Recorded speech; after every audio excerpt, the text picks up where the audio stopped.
Et en direct de l'Université d'été du MEDEF 2014, nous avons avec nous Stanislas de Bensman, président de Croissance Plus. Bonjour. Bonjour. Alors aujourd'hui, l'actualité est vraiment chaude. Démission du gouvernement, éviction de Arnaud Montebourg. Est-ce que c'est une bonne chose selon vous ? Écoutez, les soubresauts de la politique sont jamais une bonne chose. Maintenant, en ce qui concerne spécifiquement le ministère de l'économie, on a eu une ligne extrêmement compliquée à suivre depuis quelques années, depuis le début pratiquement le début de François Hollande. Donc pour nous, si on peut enfin avoir une ligne plus stable, plus claire, moins de gesticulation, moins de cris et plus de fond, ça sera probablement un bon résultat. Pour vous, donc là, c'est vraiment une bonne chose, ce tournant, on va dire, social-libéral, si on peut... si tant est qu'on peut parler de tournant libéral? Écoutez, méfions-nous de la communication, parce que les politiques sont beaucoup trop dans la communication et pas du tout assez dans l'action. Donc moi je me méfie de ces effets d'affichage. Il est clair qu'un nouveau ministre, c'est de l'affichage, mais ça peut être aussi derrière de l'action.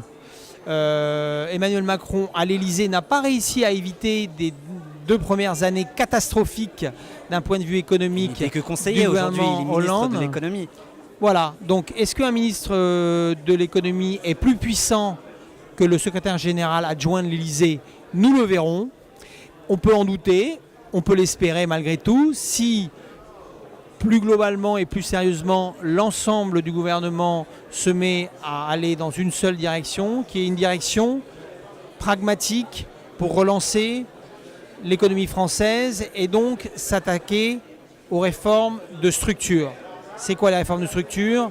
Revenir aux 39 heures, c'est une réforme qui va redonner immédiatement de la compétitivité à l'économie française tout en ne coûtant rien au budget de l'État. On nous dit sans arrêt qu'il est très difficile de faire des réformes de structure parce qu'elles vont être récessives. Revenir aux 39 heures n'est pas récessif, au contraire, ça donnera un coup de fouet au business, aux entreprises, un coup de fouet de compétitivité. Réformer le code du travail en faisant en sorte que les restructurations, les licenciements, tous les freins au recrutement actuel soient apportés, hein, tous les freins tous les verrous soient supprimés. Ce sont des réformes de structure dont l'économie française a besoin, dont l'emploi en France a besoin, parce que c'est le moyen de relancer le business, les entreprises, les carnets de commandes. Alors, vous avez parlé de beaucoup de choses. À votre avis, s'il devait rester qu'une seule des mesures dont vous avez parlé, ce serait laquelle? Laquelle serait la plus importante, la plus urgente pour les entrepreneurs français? Moi, je ne sais pas pourquoi je devrais hiérarchiser et dire qu'il n'y a qu'une seule...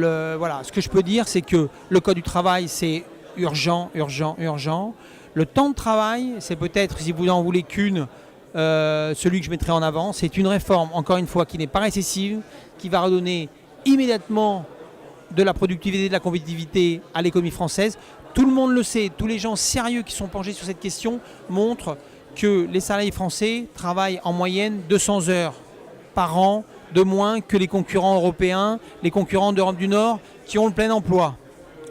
Donc cette réforme-là est indispensable, elle est difficile à mettre en œuvre parce qu'elle a été mise en place par Martine Aubry et donc ça sera compliqué pour ce gouvernement. Mais nous, en tous les cas, c'est ce que nous attendons parce que nous savons que c'est ce qui aura le plus d'effet à court terme sur les résultats de l'économie française.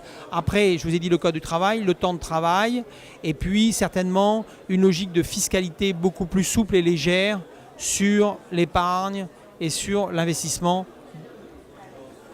productif, c'est-à-dire l'investissement dans les entreprises, quand la fiscalité actuelle est excellente pour les œuvres d'art, qui ne rapportent rien à personne, sauf peut-être quelques intermédiaires, et qui est dramatiquement élevée pour des gens qui prennent des risques maximum sur leurs économies pour créer des emplois et même de la fiscalité supplémentaire. Vous l'avez compris, les négociations vont démarrer sur fort. Merci à vous, Stanislas de Bensman. Je le rappelle, vous êtes président de Croissance Plus, organisation patronale. Et nous sommes ici... Oui. Organisation d'entrepreneurs. organisation d'entrepreneurs. Et nous sommes ici à l'Université d'été du MEDEF, édition 2014. Merci à vous et à bientôt sur WeDoViz. Merci.